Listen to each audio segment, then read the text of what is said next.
kawai zamani ne ya canja, ɗan iskan gari suka yi yawa, shi sa mutane ciki suke janye jiki. Zamani ne ya canja, mu kakannin ma ai ba ga sarakuna suka yi ba, domin wallahi mun riga ku zama a farar ƙasa ko in ce jan ƙasa da kake magana.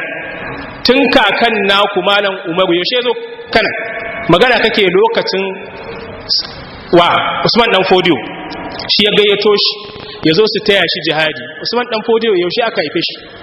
Shekara ta 1754 aka haife Usman dan Fodiyo, har yau ba shekara 300 ba.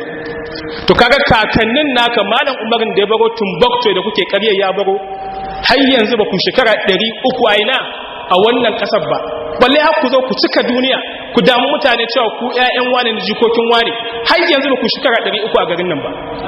Alhali ga gidaje nan dewa na malamai wanda suke rankofar da kansu, suke tawalu'u, suke kaskantar da kansu, ba sa ɗagan komai da kuke yi, gani kuke kowa ma bawon ku ne a wannan garin, alhali ƙarya kuke yi. To da ka dole a gaya ma da babban baki. Akwai malamin da yake ya gaya masa waya lungun ma yake. Zan so na matsayi daga cikin manyan alƙalai da aka yi a wannan garin namu na Kano, yana da kyau ya ji muryarsa.